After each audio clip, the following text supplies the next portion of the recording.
Hello yes welcome to வீக்லிபீடியா பாருங்க weekly cricketing அப்படி தெரிஞ்சுட்டு போங்க. ஸோ எஸ் இந்த வீக்லிபீடியா எபிசோட் தான் நம்ம கடைசியா பார்க்க போற வீக்லிபீடியா எபிசோட். அதாவது ஃப்ரைடே நீங்க பார்க்க போற வீக்லிபீடியா எபிசோட். ஓகேங்களா? ஸோ இதுக்கு மேல வீக்லிபீடியா வந்து நாங்க போடுற கண்டென்ட் எல்லாமே வந்து டியூஸ்டே அன்னைக்கு போட போறோம். ஸோ இந்த மாற்றம் ஏன் அப்படின்னு பாத்தீங்கன்னா வீக்கெண்ட் வந்து தொடர்ந்து மேட்சஸ் வரதுனால அது கவர் பண்ணி அடுத்த எபிசோட்ல போடும்போது அது ரொம்ப பழசாயிடுதுல. ஸோ அதெல்லாம் சேர்த்து டியூஸ்டே அன்னைக்கு போட்டா உங்களுக்கு வந்து ஓரளவுக்காச்சும் சீக்கிரம் பாக்குற மாதிரி இருக்கும். அப்படின்ற பட்சத்துல டியூஸ்டேன்றது இந்த மண்டே டியூஸ்டே வெனஸ்டே எல்லாம் கொஞ்சம் ட்ரையா தான் போகும், பெருசா கண்டென்ட் எல்லாம் இருக்காது. அப்படின்ற பட்சத்துல டியூஸ்டே போட்டா கரெக்டா இருக்கும் அப்படின்னு யோசிச்சு பிக்ஸ் பண்ணி வச்சிருக்கோம். சோ மக்களே சில ஃப்ரைடே வந்து அவளுடன் எதிர்பார்த்து கொண்ட ரசிகர்களுக்கு டியூஸ்டே இது வந்து வழங்கப்படும் என்பதை தாழ்மையுடன் தெரிவித்துக் கொள்கிறோம். சோ ஓகே, நியூஸ்குள்ள போயிடலாமா? வீடியோக்குள்ள போறதுக்கு முன்னாடி போன வாரத்தோட கொஸ்டின்ஸ் ஃபர்ஸ்ட் பாத்துடலாம். போன வீக் நம்ம ஒரு 3 வீடியோ போட்டிருந்தோம். அதுல வந்து பெஸ்ட் கொஸ்டின்ஸ் ஃபர்ஸ்ட் கொஸ்டின் யாருன்னு பாத்தீங்கன்னா சிவசுப்ரமணியம் வந்து ஒரு கொஸ்டின் கேட்டிருந்தாரு. ஆக்சுவலி கொஸ்டின் இல்ல, ஒரு ஒப்பீனியன். இந்த பிக் பேஷ் ஐபிஎல் மாதிரி மேஜர் லீக்ஸ்ல ஏன் வந்து அசோசியேட் நேஷன் பிளேயர்ஸ் எடுக்க கூடாது? லைக் வந்து ஒரு எல்லா டீமும் கண்டிப்பா ஒரு அசோசியேஷன் டீம் பிளேயர் வந்து எடுத்தாங்க அப்படின்னா அந்த அசோசியேட் நேஷன்ஸ் வந்து ஹெல்ப் பண்ண மாதிரி இருக்கும்ல அப்படின்ற மாதிரி கேட்டிருந்தாரு. ஆக்சுவலி சூப்பரான கொஸ்டின். சோ ஆக்சுவலி இவர் கேட்ட இன்டென்ஷன் வந்து நல்ல விஷயம் தான். பிகாஸ் அசோசியேட் நேஷன்ஸ் வந்து க்ரோ ஆனா நல்லது தானே, ஒரு நல்ல காம்படிட்டிவ் லீகா இருக்கும். இப்ப ஏசியா கப்லாம் வந்து இன்னும் இன்ட்ரெஸ்டிங்கா போகும். சோ இவர் சொன்ன ஒப்பீனியன் படி ஆக்சுவலி WPL அதுக்கு ஒரு சாய்ஸே இருக்கு. 4 ஓவர்சீஸ் பிளஸ் ஒரு 5th அடிஷனல் ஓவர்சீஸ் பிளேயர் நீங்க கொண்டு போலாம் ஃப்ரம் அன் அசோசியேட் நேஷன். அது வந்து ஆப்ஷனல் தான், நீங்க வந்து வேணும்னா கூட்டு போலாம், இல்லைன்னா வந்து நீங்க இந்தியன் பிளேயர் வச்சு விளையாடிக்கலாம். சோ அந்த மாதிரி ஐபிஎல் பிபிஎல்ல கொண்டு வந்தா நல்ல விஷயம் தான். பட் இதுல வந்து அவங்களுக்கு என்ன ப்ராஃபிட்னு பார்ப்பாங்க. ஃபர்ஸ்ட் பிசிசிஐ, இது வந்து ஐசிசி நடத்துற டோர்னமெண்ட்ஸ் எல்லாம் இல்ல, இந்த டொமஸ்டிக் டோர்னமெண்ட்ஸ் பிசிசிஐ நடத்துறதுனால அவங்களுக்கு வந்து இப்போ அசோசியேட் நேஷன் வந்து க்ரோ ஆனா என்ன, க்ரோ ஆட்டி என்ன, அதெல்லாம் வந்து அவங்க கண்டுக்கவே மாட்டாங்க. இன்கேஸ் அவங்க அப்படியே யோசிச்சு எப்பா பயங்கரமா யோசிச்சு அந்த நேஷன் எல்லாம் க்ரோ ஆகணும் அப்படின்னு நினைச்சா கொண்டு வரலாம். இல்லாத பட்சத்துல இந்தியன் பிளேயர்ஸ் நிறைய பேர் இருக்காங்க, அவங்களுக்கு சான்ஸ் கிடைக்கும் அப்படின்னு அவங்க யோசிச்சாங்கன்னா Indian players uncapped player rule இருக்குல்ல, அந்த மாதிரி எவ்வளவு இந்தியன் பிளேயர்ஸ் வந்து ஃபோக்கஸ் பண்ண முடியுமோ அதுதான் பண்ணுவாங்க. ஆமா, ஆக்சுவலி இதை பத்தி நாங்க செப்பரேட்டா ஒரு வீடியோவே போடலாம்னு இருந்தோம். லைக் வந்து what are the rule changes that we want to see in IPL அப்படின்ட்டு அதுல இது ஃபர்ஸ்ட் பாயிண்ட் அது இருந்துச்சு. சோ அது IPL ஸ்டார்ட் ஆறப்போ போடலாம் அப்படின்னு நினைச்சிட்டு இருந்தோம். அதுக்குள்ள அவரே சாரே அந்த क्वेश्चन கேட்டதுனால அதை நம்ம வந்து ரிப்ளை பண்றோம். சரிங்களா? பட் இப்போ வந்து வீடியோ வரும். டிஸ்கஸ் பண்ணிருக்கோம் முன்னாடி. ஆமா, இன்னொரு 3 பாயிண்ட் சேர்த்து வச்சு நாங்க இந்த வீடியோ போறோம். அது நல்லா இருக்கும், அதையும் பாருங்க. அடுத்த क्वेश्चन வந்து ப்ரோ டானவன் ஃபெரேராவை டிசி வந்து ட்ரேட் பண்ணனும்னா எந்த பிளேயரை வந்து கேட்பாங்க டிசி? ஃபர்ஸ்ட் வாய்ப்பு இருக்கா ட்ரேடுக்கு அப்படின்ற மாதிரி ஒருத்தர் கேட்டிருந்தாரு.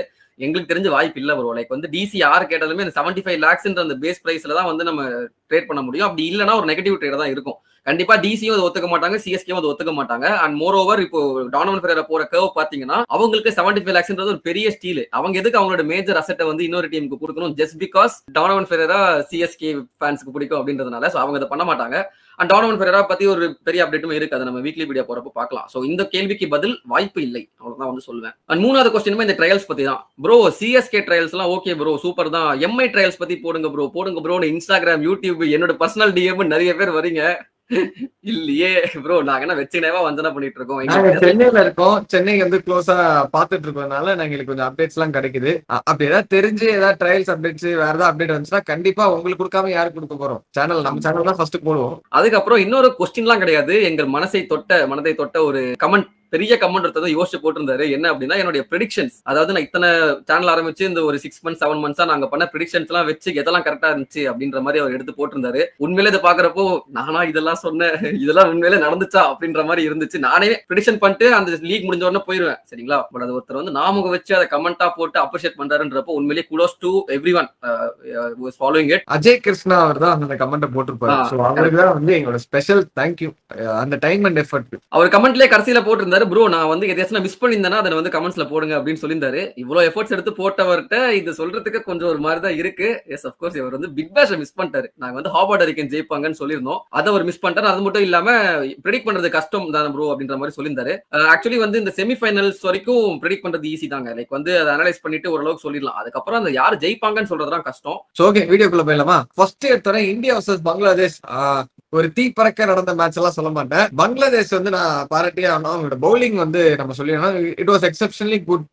தேவர் அப் டு த மார்க்னே சொல்லலாம். எஸ்பெஷலா ஸ்பின்னர்ஸ் வந்து நல்லா அந்த கண்டிஷன்ஸ் யூஸ் பண்ணி நல்லா போட்டாங்க.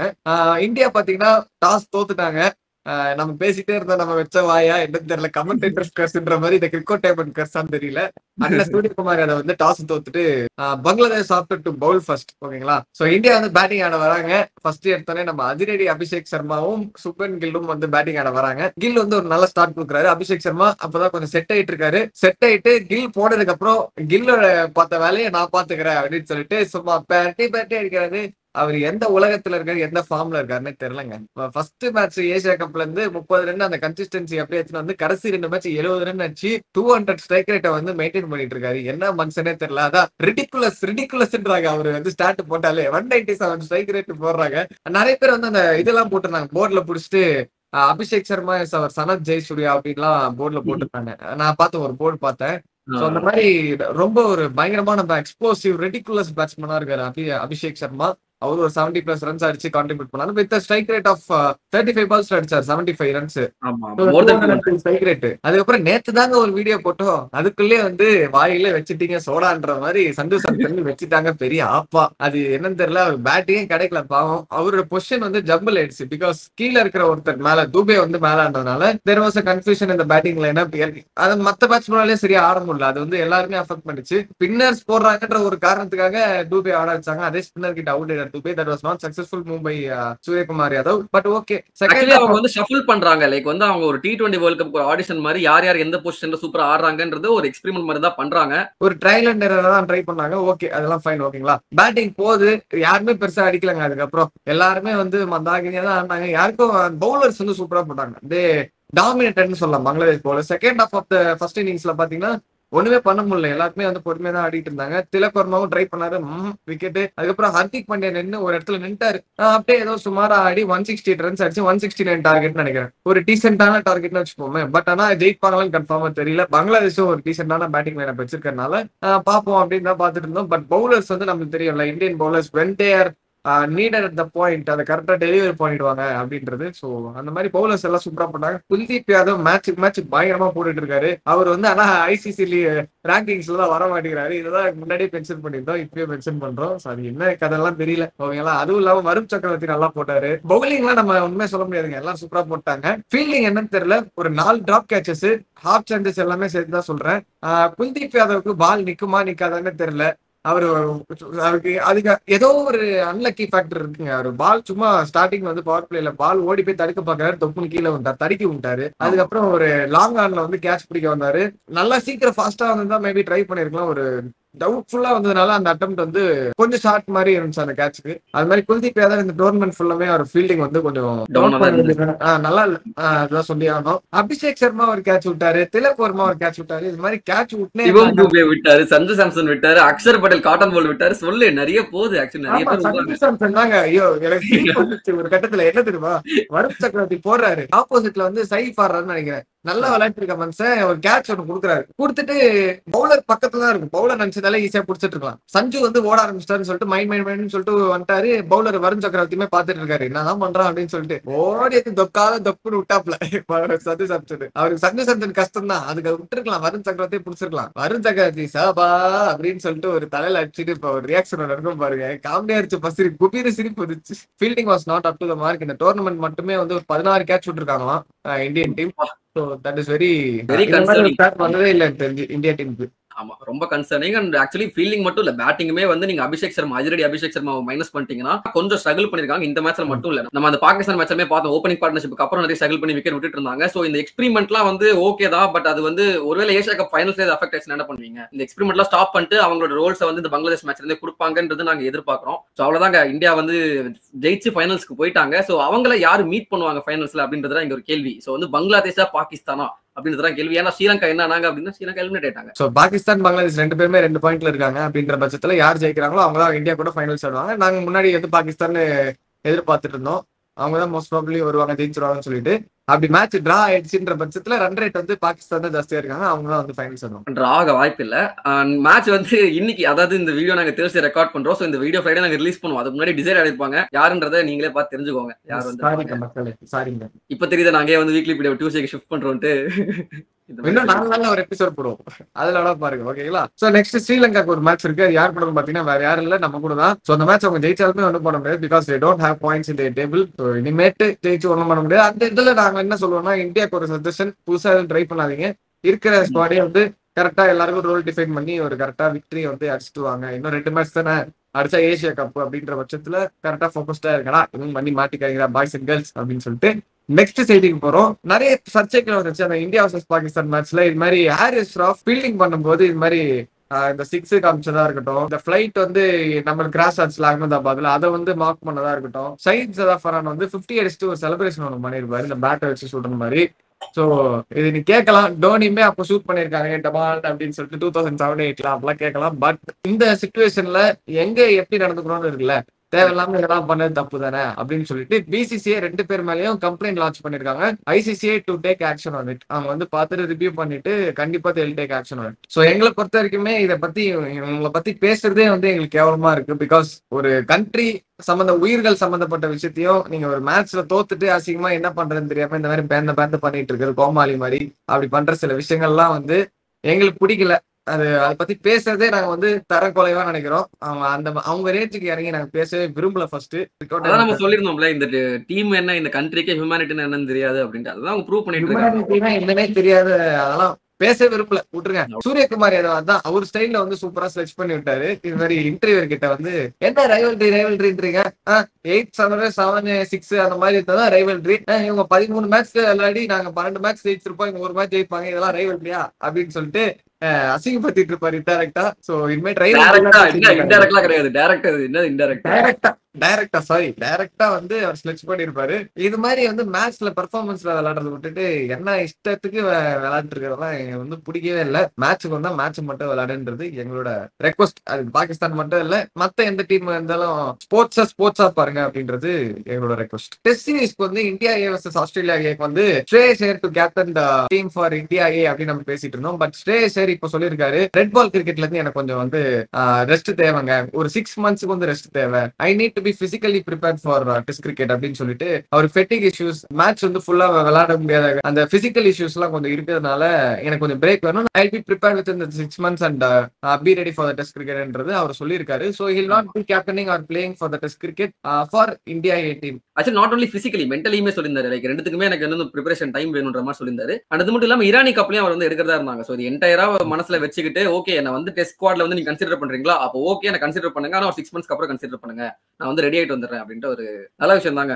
இதுல ஒரு நல்ல விஷயம் என்னன்னு பாத்தீங்கன்னா, இந்தியா ஓடிஐ டீமுக்கு வந்து ஸ்ரேயஸ் ஐயர் கேப்டனா அப்பாயிண்ட் பண்ணிருக்காங்க. ஒரு பிளேயருக்கு வந்து அந்த ஃபார்மேட்ல அவர் நல்லா வந்துட்டு இருக்காருன்ற பட்சத்துல தப்பே கிடையாதுங்க. அவர் இந்த மாதிரி பிரேக் எடுத்து அந்த ஃபார்மேட்ல ஃபோக்கஸ் பண்றது, எனக்கு தெரிஞ்சு அவர் ஃபெட்டிக் இருக்கோ அந்த பிசிக்கல் இஷ்யூ இருக்கோ தெரியல, பட் அந்த T20 ஃபார்மேட்ஸ்ல அவர் ஃபோக்கஸ் பண்றது ரொம்ப நல்ல விஷயம். இப்ப டெஸ்ட்ல ஃபுல்லா விளையாடிட்டு அவரோட ஃபார்ம் அங்க விட்டுட்டா பிரச்சனை தானே. அவருக்கு வந்த ஒரு விஷயம் அதை நீங்க வந்து தேவையில்லாம டெஸ்ட்ல ஃபோக்கஸ் பண்ண வச்சீங்க.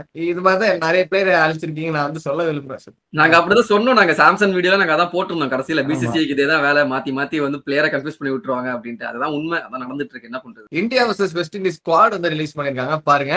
சோ இதுல ஸ்ரேயஸ் ஐயர் இருக்க வேண்டியது அவர் வந்து மிஸ் ஆயிட்டாரு. சோ ஓகே, இதுதான் ஸ்குவாடு, நல்ல ஸ்குவாட் மாதிரி தான் தெரியுது. நீங்க என்ன நினைக்கிறீங்கன்றத கமெண்ட்ஸ்ல சொல்லுங்க. ஆக்சுவலி 3 ஸ்குவாட்ஸ் வந்து ஒரே டைம் ரிலீஸ் ஆயிருக்கு. India A squad, India versus west Indies squad, அப்புறம் இரானி கப் ஸ்குவாடுமே ரிலீஸ் ஆயிருக்கு. ஸோ இதை பத்தின தனியா ஒரு வீடியோ வந்து நாங்க சாட்டர்டே கண்டிப்பா போடுவோம். இந்தியா எப்படி வெஸ்ட் இண்டீஸ்க்கு அகைன்ஸ்டா அவங்க டெஸ்ட் ஸ்குவாட் அனௌன்ஸ் பண்ணாங்களோ, அதே மாதிரி இங்கிலாந்து வந்து அவங்களோட ஆஷஸ் நடக்க போகுது ஆஸ்திரேலியால டவுன் அண்டர்ல நவம்பர் நடக்க போற அந்த சீரீஸ்க்குமே அவங்களோட ஸ்குவாட் அனௌன்ஸ் பண்ணிட்டாங்க. 16 மெம்பர் ஸ்குவாடு. அதுல நோட்டபிள் இன்க்ளூஷன்ஸ் எக்ஸ்க்ளூஷன்ஸ் எல்லாமே இருக்கு. ஃபர்ஸ்ட் எக்ஸ்க்ளூஷன் என்ன அப்படின்னு பாத்தீங்கன்னா, ஓலி போப் என்னடா ரிமூவ் பண்றான்னு கேட்டீங்கன்னா, ஸ்குவாட விட்டு ரிமூவ் பண்ணல, இப்போதைக்கு வைஸ் கேப்டன்சில இருந்து ரிமூவ் பண்ணிருக்காங்க. Harry Brook becomes the new vice captain for Team England in Test cricket as well. சரிங்களா? So இந்த போப்போட டிமோஷன் வந்து ஆல்சோ நம்பர் 3ல மேபி அவர் ஸ்குவாட்ல லைனப்ல இல்லாம இருக்கலாம். ஜேக்கப் பெத்தலுக்கு ஒரு எக்ஸ்ட்ரா ஆப்ஷன் கொடுக்குற மாதிரி கூட இருக்கு. Maybe Jacob Bethel might play in number 3. ரெண்டாவது வந்து கிறிஸ் ஓக்ஸ், அவர் வந்து அந்த ஒரு ஷோல்டர் டிஸ்லோகேட் ஆனதுனால அவர் வந்து is ruled out of the Ashes. அவருக்கு பதிலா மேத்யூ பாட்ஸ் அப்படின்ட்டு ஒருத்தர் வந்து டீமுக்குள்ள வந்திருக்காரு. அண்ட் இந்த பவுலிங் அட்டாக்ல வந்து மார்க் வுட் வந்து ஜாயின் பண்ணிருக்காரு. அவரு லாஸ்டா சாம்பியன்ஸ் ட்ராஃபி இருந்தது, அதுக்கப்புறம் ஒரு லாங் இன்ஜுரி கன்சர்னுக்கு அப்புறம் இன்ஜுரி ஹாலுக்கு அப்புறம் திரும்ப is coming back into the team. So bowling attack பாத்தீங்கன்னா இந்த என்டையர் பவுலிங் அட்டாக்ல ஒரே ஒருத்தர் மட்டும் ஆஸ்திரேலியால பவுலிங் போட்டிருக்காரு. அது யாருன்னு பாத்தீங்கன்னா மார்க் வுட் மட்டும் தான். மீதி எடுக்கிற எல்லாமே ஜோஃப்ரா ஆர்ச்சர், அப்புறம் பிரைடன் கார்ஸ், மேத்யூ பாட்ஸ் எல்லாருமே வந்து first Ashes down under. So it's going to be interesting to see how they perform. அப்புறம் கடைசியா ஒரு இன்க்ளூஷன் யாருன்னு பாத்தீங்கன்னா Will Jacks comes into the test squad of England team after 3 long years. அவர் ஒரு 2 match தான் ஆடி இருக்காரு, அதுவும் பாகிஸ்தான்ல தான் ஆடினாரு. அதுக்கப்புறம் அவர் ஆடவே இல்லை. ஆல் ஆஃப் அ சடன் அவரை வந்து ஸ்குவாடுக்குள்ள கொண்டு வந்திருக்காங்க. எஸ்பெஷலி லியாம் டாசன் ஒருத்தர் வந்து போன இந்த இந்தியா சீரீஸ்ல தான் வந்து திரும்ப he also came back. அப்படி இருக்கிறப்போ வில் ஜாக்ஸ் எதுக்குன்னு ஒரு பெரிய கேள்வி போயிட்டு இருக்கு. இது புது பிளேயர்ஸ் எல்லாம் சான்ஸ் தேடி வராங்கன்னா பல்லு புடிச்சு பாப்பாங்கன்னு நினைக்கிறேன். இந்த மாதிரி வில் ஜாக்ஸ் வந்து டெஸ்ட் கிரிக்கெட்ல போடுறாங்களா. சோ அது மாதிரி இன்னொரு விஷயம் நாங்க பார்த்திருந்தோம். டைம்ஸ் ஆஃப் இந்தியா வந்து ரிலீஸ் பண்ணிருந்தாங்க. இந்த மாதிரி அபிஷேக் சர்மாவும் ஆஸ்திரேலியா கூட நடக்கிற ஓடிஐ சீரிஸ்ல வந்து விளையாட போறாங்க அப்படின்னு சொல்லிட்டு.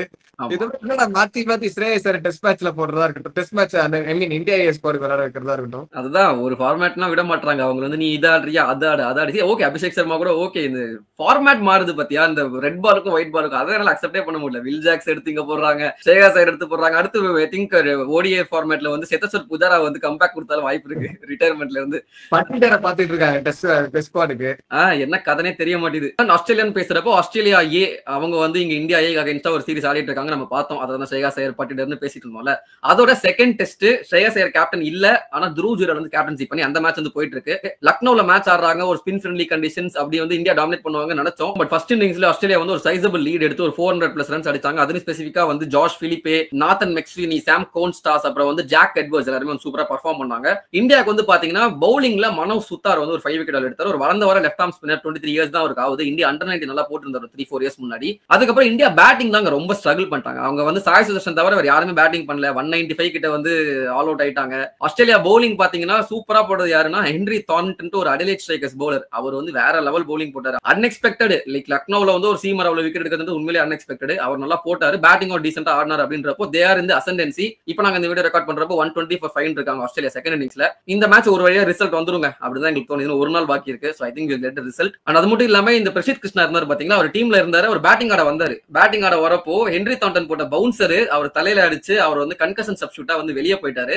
கன்கஷன் வந்து வெளியே போயிட்டாரு. சப்ஸ்டியூட்டா வந்து யஷ் தக்கூர் அவர் வந்து பவுலிங் போட வந்திருக்காரு. இது வரைக்கும் பெருசா பர்ஃபார்ம் பண்ணல. 1 விக்கெட் எடுத்திருக்காருன்னு நினைக்கிறேன். பட் ஓகே, இது சொல்லணும்னு நினைச்சேன். அவர் பாவங்க, அவர் பவுலிங் போட வந்தவரை பேட்டிங் ஆட வச்சது மட்டும் இல்லாம தலையில அடிச்சு அமுச்சு விட்டாங்க. என்னடா ஜீவா போற சூரிய மாதிரி எடுத்துறா ஹால் நிலைமை. இங்க எப்படி இந்தியா ஏவும் ஆஸ்திரேலியாவும் ஆடிட்டு இருக்காங்க, அதே மாதிரி ஆஸ்திரேலியால இந்தியா அண்டர் 19 ஆஸ்திரேலியா அண்டர் 19 ஆடிட்டு இருக்காங்க. அந்த மேட்சஸ்மே சூப்பரா போயிட்டு இருக்காங்க. ஒரு நம்ம முன்னாடியே பாத்துருந்தோம், like 3 match ODI series and 2 match test series வந்து போகும் அப்படின்ட்டு. அதுல 2 ஓடிஐ நடந்துச்சு. 2த்துலயுமே வந்து இந்தியாவே டாமினேட் பண்ணி ஜெயிச்சாங்க. ஸ்பெசிஃபிக்கா சொல்லணும்னா வேற யாருங்க, அண்டர் 19 இந்தியா அண்டர் 19 ஒரு பேர் தான் நம்ம மைண்ட்ல வந்து போகுது. இஸ் நன் அதர் தென் வைபவ் சூரியவன்சி. 14 வயசுல அந்த மனுஷன் இங்கிலாந்துல போய் டாமினேட் பண்ணாரு. ஓகே சரி, ஏதோ அடிஸ்டா இருப்பா, ஃப்ளூக்னு கூட சொல்லலாம் சரிங்களா. ஆனா ஆஸ்திரேலியால போயிட்டோம் அதான் பண்றாரு அப்படின்றப்போ இது ஃப்ளூக் இல்லடா கண்ணா அப்படின்ற மாதிரி நான் முன்னாடி சொல்லிட்டேன்ல. லைக் வந்து ரொம்ப சில பிளேயர்ஸ்க்கு மட்டும் தான் நம்ம வந்து டிவி ஆன் பண்ணி பார்ப்போம், இவர் ஆடுறது பார்த்தே ஆகணும்டா அப்படின்ட்டு. அந்த மாதிரி ஒரு ரேர் பிளேயரா அவர் இருக்காரு. நான் அந்த பிரிவிஸ்க்கு பார்ப்பேன். அந்த மாதிரி வைபவ் சூரியவன்சி ஆடுறாருல அந்த யூடியூப் வந்து நான் ஆன் பண்ணிடுறேன். ஆஹா ஜாலியா இருக்க போகுது அப்படின்ட்டு. வேற பிரகாஷ் சொல்லுவாங்கல்ல, இங்க பாருங்களேன் இவெல்லாம் டாக்டரேட்டா எப்படி அப்படின்னு சொல்லிட்டு ஒரு பேர் சொல்லுவாங்க. அது மாதிரி வைபவ் சூரியவன்சி, அபிஷேக் சர்மா இவங்கெல்லாம் பேட்டிங் கேட்டா நடிச்சு பாரு பேட்டிங் எப்படி இருக்கும். அதான் பவுலர்ஸ் உண்மையிலே பாவங்க. அங்க போயிட்டு அவர் வந்து ஓடிஐ வந்து T20 மாதிரி தான் ஆடிட்டு இருக்காரு. ஃபர்ஸ்ட் மேட்ச்ல வந்து ஒரு 17 balls 37 அடிச்சாரு. செகண்ட் மேட்ச்லயும் வந்து ஒரு 70 runs குவிக் ஃபயர் 70 அடிச்சு இந்தியா வந்து டாமினேட் ஜெயிக்க வச்சிட்டாங்க. இதுல ஆயுஷ் மாத்ரே பாத்தீங்கன்னா வந்து அவர் பேட்டிங்ல பெருசா பண்ணல. Is the captain of the team. First match second match ரெண்டுமே வந்து பேட்டிங் சொதப்பிட்டாரு. Second match in fact duck. ஐயோ என்னடா ஆயுஷ் மாத்திரைக்கு வந்து இப்படி ஆகுது அப்படின்னு நினைச்சிட்டு இருக்கிற சமயத்துல அவரு வந்து நான் தாண்டா கேப்டன் குர்ரா பாலன்னு சொல்லி பாலை எடுத்துட்டு வந்து முக்கியமான தருணத்துல வந்து 3 விக்கெட் எடுத்து இந்தியாவை வந்து ஜெயிக்க வச்சாரு. So is not a batter but a bowler. Inspiration எங்க இருந்து வந்துச்சு நீ சொல்லு பார்க்கலாம். சிஎஸ்கே கிட்ட இருந்து துபைக்கு வந்த மாதிரி தலைவர் ஆயுஷ் மாத்திரைக்கு வந்திருக்கு. ஆமா, எல்லாம் பண்றீங்க நீங்க. கொடுத்த ரோல விட்டு எக்ஸ்ட்ரா இல்லாம பண்ணிட்டு இருக்கா. கொடுத்த ரோல சரியா பண்றது இல்ல, வேற விஷயம். இதே மாதிரி தான் தலைவர் ருத்ராஜ் கேக்கோனும் இதுல பண்ணிட்டு இருந்தாரு, உச்சி பாபுல அவரும் எடுத்து பவுலிங் போட்டுட்டு இருந்தாரு. But anyway just for fun once again like வந்து அது நல்லா போயிட்டு இருக்கு. அண்ட் பவுலிங்ல வந்து பாத்தீங்கன்னா கனிஷ்க் சௌஹான் அப்படின்றவர் வந்து அவரு இம்ப்ரெசிவா, அவர் இங்கிலாந்துலயும் இம்ப்ரெசிவா இருந்தாரு. பெருசா திரும்பாத பட்சத்துல அவர் திரும்புறாரு பால், அது எப்படின்னே தெரியல. சோ இஸ் கண்டிப்பா இந்த மாதிரி ஐபிஎல் டீம்ஸ்ல உங்களை கன்சிடர் பண்ணுவாங்க. எல்லாமே 19 இயர்ஸ்க்கு யங் தான், அதையும் வந்து மறந்துடாதீங்க. அண்ட் பேட்டிங்லயுமே வந்து நம்ம முன்னாடியே பார்த்த மாதிரி அபிக்யான் குந்துன் ஒரு விக்கெட் கீப்பர் பேட்டர், அதுக்கப்புறம் விகான் மல்ஹோத்ரான ஒரு top order left hand batter. இவங்க எல்லாருமே சூப்பரா பெர்ஃபார்ம் பண்றாங்க. They have a great future for team India. Team இந்தியாக்கு மட்டும் இல்ல ஐபிஎல் டீம்ஸ்ல அவங்க வந்து கண்டிப்பா கன்சிடர் பண்ணுவாங்கன்றதை சொல்லிட்டு தேர்ட் ஓடியே நடந்து முடிஞ்சிடும். அதுமே வந்து யார் ஜெயிப்பாங்கன்றது நாங்க நெக்ஸ்ட் வீக்லி இப்படி அதாவது டியூஸ்டே அன்னைக்கு நாங்க வந்து அப்லோட் பண்றோம் சரிங்களா. மீன்வைல் இன்னொரு அப்டேட் என்னன்னு பாத்தீங்கன்னா, ராகுல் டிராவிட் ஆர்ஆர் விட்டு டிபார்ட் ஆனதுக்கு அப்புறம் அந்த பொசிஷனை சங்கக்காரா வச்சு ஃபில் பண்ணிருக்காங்க. Yes, Sangakkara has been appointed as a head coach for Rajasthan Royals for IPL 2026. So அடுத்த அப்டேட் என்னன்னு பாத்தீங்கன்னா, நம்ம ஆஸ்டன்னா ஐபிஎல் விட்டு போயிட்டாருங்க. பட் ஆனா வந்து உலகளாவிய லீக்ஸ் எல்லாம் விளையாடுவாரு அப்படின்னு சொல்லிட்டு ஹாங்காங் சூப்பர் சிக்ஸ் விளையாட போறோம்னு நம்ம சொல்லியிருந்தோம். எஸ், அவர் விளையாடுற அந்த டீமுக்கு வந்து தினேஷ் கார்த்திக் வந்து கேப்டனா இருக்காரு. கேப்டன் அப்பாயிண்ட் பண்ணிருக்காங்க. சோ நல்ல விஷயம் தான். தினேஷ் கார்த்திக் வராருன்றப்போ ஒரு 6 பேர்ல நல்ல ஒரு மாற்றம் கிடைச்சிருக்கு. இப்பதான் அவருமே விளையாடுறாரு, நல்ல விஷயம். அஸ்வினிக்கு இன்னொரு அப்டேட் என்னன்னு பாத்தீங்கன்னா, அவர் ஆன்கான் சிக்ஸஸ் மட்டும் இல்ல, ILT20 விளையாட போறாரு, அப்படியே BBL விளையாட போறாரு. ஆமா, சோ ILT20 ஆக்ஷன்ல வந்து அவர் பேர் ரெஜிஸ்டர் பண்ணிருக்காரு. And he also becomes the most expensive player in the ILT20 auction பிரைஸ்லயே. பேஸ் பிரைஸே வந்து அவருக்கு தான் மோஸ்ட் எக்ஸ்பென்சிவா இருக்காரு. 6 டிஜிட் நம்பர் யாருமே வைக்கல அப்படின்றப்போ டீம்ஸ் எடுப்பாங்க, கண்டிப்பா எடுக்காமல இருக்க மாட்டாங்க. எந்த டீம் எடுப்பாங்கன்றதா தெரியல, சரிங்களா? அதே மாதிரி BBL டிராஃப்ட்லயுமே வந்து அவர் பேர் வந்து இல்ல, ஏன்னா அந்த சமயத்துல வந்து அவர் ரிட்டையர் ஆகாம இருந்தாரு. சோ அவரை வந்து எந்த டீமும் அப்ப எடுக்கல. But after BBL draft gets over, எல்லா டீமுக்குமே வந்து ஒரு 4 ஃபாரின் சைனிங்ஸ் ரிப்ளேஸ்மெண்ட் பிளேயரா சைன் பண்ணலாம்ன்ற ஒரு ப்ரொவிஷன்ஸ் கிரிக்கெட் ஆஸ்திரேலியா கொடுத்திருக்காங்க. ஆனா அந்த வரிசையில அஸ்வினோட சிக்னேச்சருக்காக 4 டீம் வந்து போட்டி போட்டுட்டு இருக்காங்க. லைக் வந்து Sydney Thunder, Sydney Sixers, Adelaide, அப்புறம் வந்து இன்னொரு டீம் பிரிஸ்பேனா சம்திங், மெல்போர்ன் ஸ்டார்ஸ், 4 டீம் வந்து போட்டி போட்டுட்டு இருக்காங்கன்ற மாதிரி நியூஸ் நான் வந்து பார்த்தேன். ஆனா அதுலயும் சிட்னி தண்டர்ஸ் வந்து most likely to sign Ravichandran Ashwin ahead of the BBL coming season அப்படின்ற மாதிரி போட்டிருந்தாங்க. சோ இதுல என்ன ஒரு பிரச்சனைனா, ரெண்டுமே கான்ஃபிளிக்ட் ஆகுங்க. லைக் வந்து ILT20 நடக்கிற அதே சமயத்துல தான் பிக் பேஷும் ஸ்டார்ட் ஆகும். பட் ஒருவேளை ILT20 வந்து அஸ்வின் எடுத்துட்டாங்க அப்படின்னா பிக் பேஷ் ஃபுல்லா அஸ்வின் ஆட முடியாது. ஆனா பிக் பேஷோட எண்ட் ஸ்டேஜ் கடைசி ஒரு 4-5 மேட்ச் வந்து பிக் பேஷ்ல வந்து ஆடுற மாதிரி இருக்கும். ILT20 கண்டிப்பா எடுத்துருவாங்க, அது வந்து சந்தேகமே கிடையாது. பிக் பேஷ்ல சிட்னி தண்டருக்கு போனார்னா ஒரு 4-5 மேட்ச் நம்ம வந்து பார்க்கலாம். ஒருவேளை ஒரு அஸ்வின் வந்து பிக் பேஷ்ல ஆடினார் அப்படின்னா he will become the second Indian player to play in Big Bash. First Indian player யாருன்றது தெரிஞ்சா கமெண்ட்ஸ்ல போடுங்க. சோ ஒருவேளை சிட்னி தண்டர்ஸ் வந்து அஸ்வின் ஆடினாரு அப்படின்ற பட்சத்துல அங்க ஒரு 2 பாகிஸ்தான் பிளேயர்ஸ் இருக்காங்க. சோ அங்கேயுமே வந்து ஒரு கிளாஸ்லாம் வரும். அது எப்படி அவர் டச்ல இருப்பாரா பாகிஸ்தான் பிளேயர்ஸ் கூட அப்படின்றது நம்ம பார்க்கணும். ஆனா ஒரு டீமா விளையாட போயிட்டா எல்லார்கிட்ட பேசிதான் அவன வேற வழி இல்ல. சோ அதை எப்படி பேலன்ஸ் பண்றாரு, விளையாடுறாரா இல்லையா ஃபர்ஸ்ட் சிட்னி தண்டர்ஸ் கன்ஃபார்மா அப்படின்றது நம்ம பார்க்கணும். அதுவும் இல்லாம யூடியூப் ஃபேன்ஸ், அஸ்வின் அண்ணாவோட யூடியூப் ஃபேன்ஸ் எங்களையும் உட்பட யாரும் கவலைப்படாதீங்க, வீடியோ போடுவாரா அப்படின்லாம். கண்டிப்பா மேட்ச் முடிச்சுட்டு நைட்டே வந்து அண்ணன் வீடியோ போட்டு எடிட் பண்ணி போட்டுருவாரு. சோ அதுல கரெக்டா இருப்பாரு அண்ணன். அடுத்த நியூஸ் என்ன? of course one of my prediction that went right in the last week. Yes, Trinbago Knight Riders wins the Caribbean Premier League for the 5th time, record 5th time. அதுல வந்து for the first time அவங்க வந்து Trinidad விட்டு வெளியே வந்து ஒரு cup அடிச்சிருக்காங்க. அவங்க எல்லா ஃபைனல்ஸ்லயுமே Trinidad லெவல்ல ஜெயிச்சிருந்தாங்க. அந்த ஒரு டாக் அவங்கள்ட்ட இருந்தது, நீங்க Trinidadல மட்டும் தான் ஜெயிப்பீங்க, வெளியே வந்து ஜெயிக்க மாட்டீங்க அப்படின்ட்டு. இந்த முறை கயானால ஃபைனல்ஸ் இருந்தாலும் நாங்க வந்து ஜெயிப்போண்டா அப்படின்னு சொல்லிட்டு ஜெயிச்சாங்க. ஜெயிச்சதெல்லாம் பெரிய விஷயம் இல்லைங்க, சரிங்களா? பட் அதுக்கப்புறம் வந்து பொலார்டு சொன்ன சில விஷயங்கள், அப்புறம் வந்து பூரன் சொன்ன விஷயங்கள் எல்லாம் வச்சு பாக்குறப்போ இந்த டீமுக்கே இவ்வளவு ஹேட்டட் இருந்துச்சுன்றது எங்களுக்கு தெரிஞ்சது. அதுல ஃபர்ஸ்ட் அவர் பொலார்டு சொன்னது என்ன அப்படின்னா, நாங்க வந்து ஆக்சுவலி ஃபேவரட்ஸே கிடையாது இந்த டோர்னமெண்ட்ல. எல்லாருமே நாங்க ஸ்டார்டிங் எஸ்பெஷலி ஒரு 2-3 மேட்ச் ஆனதுக்கு அப்புறம் ரொம்ப ஏஜ்டா இருக்கீங்க, எல்லாருமே வந்து அவுட் ஆஃப் ஃபார்ம் பிளேயர்ஸ் தான் இருக்கீங்க, என்னத்தை எடுத்து வச்சிருக்காங்க, ஆன் பேப்பர் தான் பெரிய டீமா இருக்கு, ஆனா வந்து பர்ஃபார்மன்ஸ் வைஸ் ரொம்ப கம்மியா தான் இருக்குன்னு வந்து நிறைய பேர் கிரிட்டிசைஸ் பண்ணாங்க. அண்ட் அவங்களுக்கு வந்து இந்த வின்னை நாங்க வந்து சமர்ப்பிக்கிறோம் அப்படின்றது பொலார்ட் சொல்லியிருந்தாரு. அது மட்டும் இல்லாம இப்ப கயானால நிறைய பேர் எங்களை வந்து பூ பண்றாங்க. ஒரு விஷயம் வந்து தெரிஞ்சுக்கோங்க, வந்து அஃப்கோர்ஸ் கயானா, டிரினிடாட் எல்லாம் வந்து நாங்க வந்து இதுவரையா பிரிஞ்சிருந்தாலும் வெஸ்ட் இண்டீஸ்ன்ற ஒரு நேஷனுக்காக தான் நாங்க வந்து விளையாடி இருக்கோம். நான் பர்சனலா கிரிக்கெட் வந்து அவ்வளவு வருஷம் விளையாடி இருக்கேன் வெஸ்ட் இண்டீஸ். அப்படி இருக்கிறப்போ நாங்க ஃபீல்டிங் பண்றப்ப எதுக்கு எங்களை பூ பண்றாங்கன்னு தெரியல. இதனாலதான் வந்து வெஸ்ட் இண்டீஸ் கிரிக்கெட்டே வந்து ஒரு லாஃபிங் ஸ்டாக்கா இருக்கு இன்டர்நேஷனல் கிரிக்கெட். நம்ம ஃபேன்ஸே வந்து ஓகே CPL தான் ஒத்துக்கிறேன், ஒரு காம்படிஷன் இருக்கு ஒத்துக்கிறேன், அது பூ பண்ணுன்ற அவசியம் இல்லை, எஸ்பெஷலி நம்ம ஓன் பிளேயர்ஸே. அண்ணா வந்து IPL பக்கம் சரியா காது கொடுத்து கேட்கலாம்னு நினைக்கிறேன். IPL இதோட மோசமா போகும். உங்களுக்கு நல்ல பாஷை தெரியல, இல்லனா இன்னும் எமோஷனலா இருப்பீங்க. ஆமா ஆமா அது சொன்னா, பட் அவருக்கு அது பாவமா இதுவா ஃபீலிங்கா இருந்திருக்கும் போல, ஏன்டா நம்மளே நம்ம ஓன் ஃபேன்ஸ் வந்து இப்படி கழுவி ஊத்துறாங்களே அப்படின்ட்டு. பட் எனிவே அவர் சொல்றதுல ஒரு பாயிண்ட் இருந்துச்சு. லைக் வந்து ஒருத்தர் கேட்ச் பிடிச்சாங்கன்னா சேர் பண்ணுங்க, நல்ல ரன்ஸ் அடிச்சாங்கன்னா சேர் பண்ணுங்க அப்படின்ற மாதிரி சொன்னாங்க. அது எதுக்கு பூ பண்றீங்கன்னு சொல்லியிருந்தாரு. ஓகே, அது ஒரு விஷயம் சொல்லணும்னு நினைச்சேன். ஆனா அவருக்கும் அந்த பிராவோக்கும் இருந்த ஒரு சின்ன அந்த ஒரு கேட் அண்ட் மவுஸ் கேம் அதை தொடர்ந்து அவர் மேட்ச் முடிச்சு 2 பேரும் சேர்த்து இன்டர்வியூ பண்ணியிருந்தாங்க. அதுல பொலார் சொல்லியிருப்பாரு, நான் ஆஸ் அ பிளேயரா இப்போ வந்து எக்ஸ்ட்ரா 5th டிராஃபி வந்து அடிச்சிட்டேன் எக்ஸ்ட்ராவா பிராவோ விட. ஆனா அவன் வந்து கோச்சா 2 டிராஃபி அடிச்சிட்டான், இப்போ அதை நான் வந்து கேட்ச் அப் பண்ணும், நான் அடுத்து கோச்சா இருந்து நான் அடுத்து அதை கேட்ச் அப் பண்ணிடுவேன் அப்படின்ற மாதிரி சொல்லியிருந்தாரு. மீன்வேல் அகேல் ஹொசைன் அவர் வந்து ஒரு ஃபைனல்ஸ்ல சூப்பரான ஒரு ஆல்ரவுண்ட் பர்ஃபார்மன்ஸ் கொடுத்து he is also proven himself. அவருக்கும் 32 வயசு ஆகுது. பை த வே இந்த எல்லா பர்ஃபார்மருக்குமே வந்து வயசு அதிகம் எக்ஸப்ட் ஃபார் நிக்கலஸ் பூரன் ரொம்ப யங்லாம் கிடையாது. What ever it is, TKR அவங்களோட அந்த ஓல்ட் பிளேயர்ஸ், அந்த ஒரு எக்ஸ்பீரியன்ஸான பிளேயர்ஸை வச்சு they won the CPL. இது நம்ம ஆல்ரெடி பார்த்திருக்கோம். IPL வேற ஒரு டீம் பண்ணோம், சொருவலா தூக்கம் வராது நமக்கு, சொருவிடுவேன். பொலார்ட் மென்ஷன் பண்ணிருப்பாரு, இந்த மாதிரி ஓல்டு பிளேயர்ஸ்னால நாங்க விளையாட முடியாமலாம் இல்ல, ஓல்டு பிளேயர்ஸ் தான் ரொம்ப எக்ஸ்பீரியன்ஸ் பிளேயர்ஸ், எங்களாலதான் முடியும் அப்படின்னு சொல்லிட்டு பொலார்ட் மென்ஷன் பண்ணிருப்பாரு. ஸோ போன வீக் பாத்தீங்கன்னா போன ஒரு 2 மந்த்ஸாவே USA கிரிக்கெட்டுக்கு ஒரு கொஞ்சம் டார்க் ஃபேஸ் மாதிரி தான் இருந்துச்சு. லைக் அவங்க வந்து அடுத்து ஃபியூச்சர் கண்டினியூ ஆகுமா ஆகாதான ஒரு பெரிய பேட்டில் வந்து ICCயோட போயிட்டு இருந்துச்சு. அந்த பேட்டில் வந்து இப்போதைக்கு ICC வந்து டெம்பரரியா USA கிரிக்கெட் வந்து சஸ்பெண்ட் பண்ணிருக்காங்க. ஆக்சுவலி அவங்க இது என்ன பிரச்சனை அப்படின்னா, USA கிரிக்கெட் இருக்காங்க பாத்தீங்களா, USAC அப்படின்ற மாதிரி அந்த அசோசியேஷன், அவங்க நிறைய கோல்மால்லாம் பண்றாங்க உள்ளுக்குள்ள. லைக் வந்து ICC வச்ச ரெகுலேஷன்ஸ் வந்து பிரீச் பண்றாங்க அப்படின்ட்டு வந்து ICC ஆல்ரெடி ஒரு வார்னிங் கொடுத்திருந்தாங்க. உங்களுடைய ப்ராப்பரான ஸ்ட்ரக்சரை வந்து கொண்டு வாங்க. லைக் இதுதான் இந்த எலெக்ஷன், இப்ப நம்ம BCCல எப்படி எலெக்ஷன்லாம் வைக்கிறாங்க அந்த மாதிரி ப்ராப்பரா எலெக்ட் பண்ணி அப்பாயிண்ட் பண்ணி கொண்டு வாங்க. இது வந்து ரொம்ப ஃபிஷியா இருக்குன்ற மாதிரி சொல்லியிருந்தாங்க. பட் அவங்க வந்து நாங்க இப்படிதான் பண்ணுவோம் அப்படின்ற மாதிரி சொன்னதுனால இப்போ நீங்க இப்படிலாம் பண்ண வேலைக்காவது நாங்க சஸ்பெண்ட் பண்றோம், நீங்க சரி பண்ணி எடுத்துருவாங்க, அதுக்கப்புறம் நாங்க திரும்ப உங்களை வந்து சேர்த்துக்கிறோம் அப்படின்னு சொல்லியிருக்காங்க. அப்போ என்னடா யூஎஸ்ஏ வந்து கிரிக்கெட் ஆட மாட்டாங்க அப்படின்னு கேட்டீங்கன்னா அதெல்லாம் கிடையாது. 2026 T20 வேர்ல்ட் கப்ல யூஎஸ்ஏ வந்து பார்ட்டிசிபேட் பண்றதுவாங்க, அது சரிங்களா, அது நடக்கும்.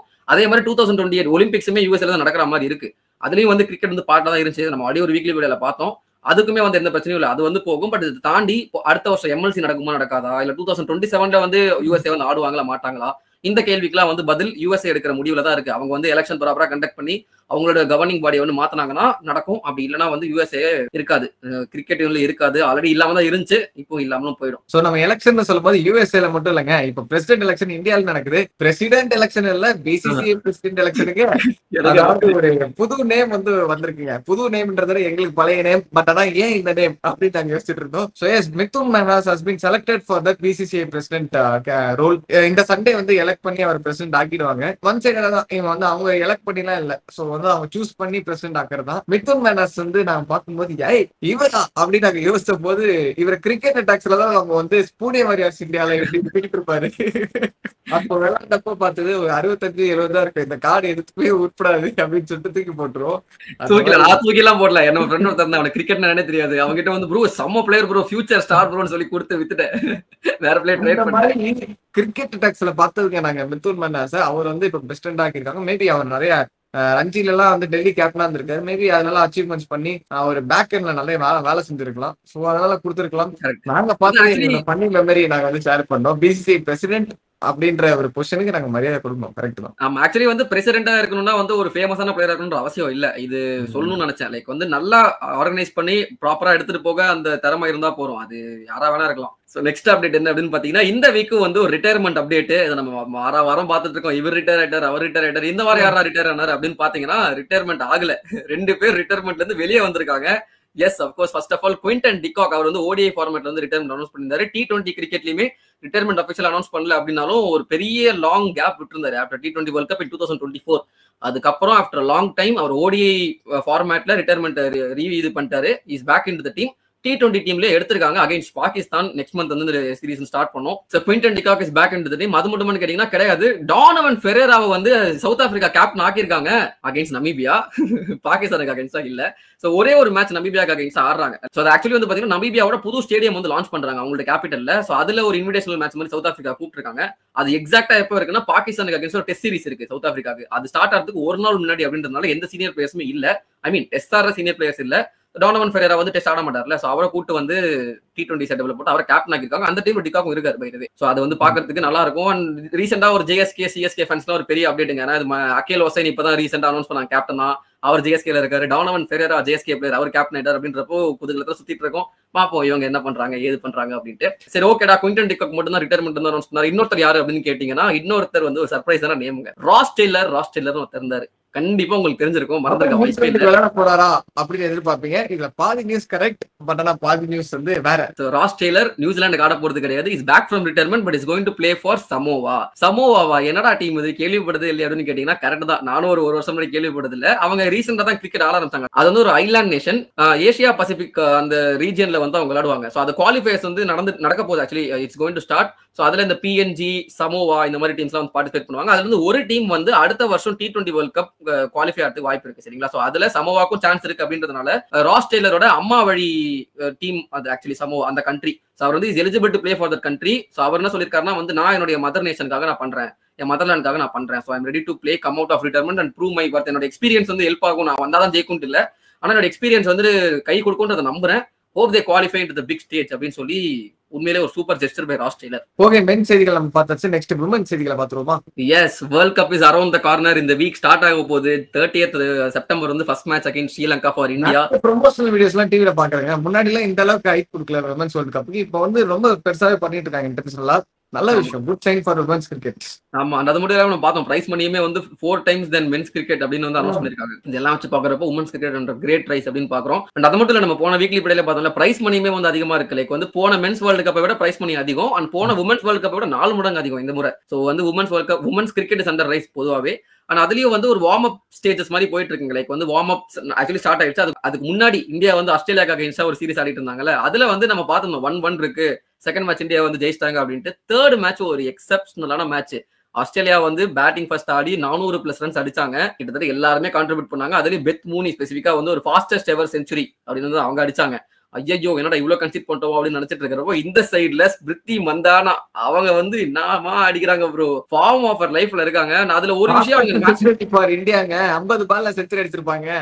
அவ்வா என்ன அடிக்கிறாங்க. நான் ஆக்சுவலி ஒரு கட்டத்து வரைக்கும் 200 for 1 over இருக்கும் 20 ஓவர்ல சேஸ் பண்ணிடுவாங்கன்னு நினைச்சேன். இதுக்கப்புறம் சேஸ் சொதப்ப வாய்ப்பே இல்லை. அவ்வளவு பேட்டர்ஸ் இருக்காங்க நினைச்சிட்டு இருக்கும்போது சொதப்பிட்டாங்க. என்ன பண்றது? இது ஒரு பெரிய அதான் டீம் இந்தியா மட்டும் இல்ல, உமன்ஸ் டீமுக்குமே இது ஒரு பெரிய ப்ராப்ளமா இருக்கு. டாப் ஆர்டர்ல லெஃப்ட் ஹேண்ட் ஓபனர் பேட்டர் நல்லா ஆடுறாங்க. அதுக்கப்புறம் வர இந்த middle order lower middle order கொஞ்சம் சொதப்பிட்டு இருக்காங்க. கன்சர்னிங் சைன்ஸ் ஃபார் டீம் இந்தியாவா இருந்தாலும் ஸ்மிருதி மந்தானா ஒரு அப்ரிசியேஷன். அவங்க அந்த மேட்சுக்கு முன்னாடி தான் சொல்லியிருந்தாங்க, நான் வந்து அடிக்கலன்றதெல்லாம் வந்து முக்கியமே இல்லை, நான் வந்து அக்ரெசிவா அப்ரோச் இருக்கும், சண்டை செய்வேன் அப்படின்னு சொன்னாங்க. ஜெயிக்கிறோமோ தோக்குறோமோ முக்கியம் இல்ல, சண்டை செய்யணும். சண்டை செஞ்சாங்க, சண்டை செஞ்சு தோத்தாங்க. But that's okay. So yes, நீங்க உங்க ப்ரெடிக்ஷன் சொல்லுங்க. லைக் வந்து இந்த வேர்ல்ட் கப்பை யார் ஜெயிப்பாங்க அப்படின்றது நீங்க நினைக்கிறீங்கன்றது கமெண்ட் செக்ஷன்ல போடுங்க. இந்தியா ஜெயிக்குமான்றதும் அப்படியே சொல்லுங்க. சரிங்களா? நிறைய பேர் இந்த இந்தியாவுக்கு இது ஒரு ப்ராப்பர் சான்ஸ், ஏன்னா இந்தியாவில் நடக்குது வேர்ல்ட் கப்ன்றப்போ இந்தியா இங்க இப்போ இல்லைனா எப்போ அப்படின்ற மாதிரி தான் கேட்கறாங்க. எங்களோட ஒப்பீனியன், என்னோட personal opinion, Australia once again favourites comes into the tournament as favourites. ஆனா ஆஸ்திரேலியா vs இந்தியா தான் ஃபைனல்ஸ் இருக்குன்ற மாதிரி நான் ப்ரெடிக்ட் பண்றேன். சரிங்களா? early prediction into the tournament. Let's see how it pans out. One warm up matches by the way நடந்துட்டு இருக்கு. So in case நீங்க அது லைவ் வந்து ஐ திங்க் இந்தியா மேட்சஸ் மட்டும் லைவ் டெலிகாஸ்ட் பண்ணுவாங்க. செக் பண்றதா ஹாட் ஸ்டார்ல செக் பண்ணி பாருங்க. அண்ட் ஆஸ்திரேலியா ஸ்குவாட்ல வந்து ஒரு சின்ன அப்டேட். லைக் அவங்க வந்து கிரேஸ் ஹாரிஸ் ஸ்குவாட்ல இருந்தாங்க. இந்தியாக்கு அகைன்ஸ்டா அந்த ஓடிஐ சீரிஸ் ஆடினாங்க. அவங்க அன்பார்ச்சுனேட்லி ஒரு ஹாம்ஸ்ட்ரிங் காரணத்தினால she is ruled out of the world cup. அவங்களுக்கு பதிலாக Heather Graham she joins into the team. And போன வருஷம் கூட நம்ம உமன்ஸ் ஐபிஎல் எம்ஐ காரணாங்க, மும்பை இந்தியன்ஸ் காரணாங்க. நல்ல ஒரு ப்ராப்பரான ஆல்ரவுண்டர், ஆல்ரெடி இந்தியாவில் எக்ஸ்பீரியன்ஸ் இருக்கு அப்படின்றப்போ she might be a good addition. So பார்க்கலாம். ஆல்ரெடி அவங்க ஸ்குவாட் வந்து ஆல்ரவுண்டர் ஸ்குவாட் தான், இதுல எக்ஸ்ட்ரா ஒரு ஆல்ரவுண்டரா சொல்லியிருக்காங்க. ஸோ இத்துடன் செய்திகள் நிறைவடைந்தன. இது மாதிரி இன்ட்ரெஸ்டிங்கான அப்டேட்ஸ் எல்லாத்தையுமே வந்து அடுத்த எபிசோட்ல நாங்க டியூஸ்டே அன்னைக்கு வீக்லி வீடியோல வந்து உங்களுக்கு கொண்டு வருவோம். நெக்ஸ்ட் டியூஸ்டே வந்து ஒரு 4 நாள் அப்டேட்லாம் கண்டிப்பா எடுத்துட்டு வந்து கொடுத்துருவோம். அதுக்கு மேல இருந்து டியூஸ்டே நாங்க அப்டேட்ஸ் கொடுத்துட்டே இருக்கோம். இது மாதிரி இன்ட்ரெஸ்டிங்கான வீடியோஸ் முன்னாடி நாங்க போட்ட சண்டு சாம்சன் பத்தி, அது மாதிரி கில் பத்தி ஒரு வீடியோ போலான்னு இருக்கோம். ஸோ அது மாதிரி நிறைய இன்ட்ரெஸ்டிங்கான வீடியோஸ் நீங்க பார்த்துட்டே இருக்கணும். அப்டேட்டடா இருக்கணும் அப்படின்னு நினைச்சீங்கன்னா கிரிக்கெட் டைமெட்டுக்கு ஒரு சப்ஸ்கிரைப் மட்டும் போட்டு விட்டுருங்களேன். ஏன்னா சின்ன பசங்க நாங்க, எங்களை சப்ஸ்கிரைப் பண்ணுங்க.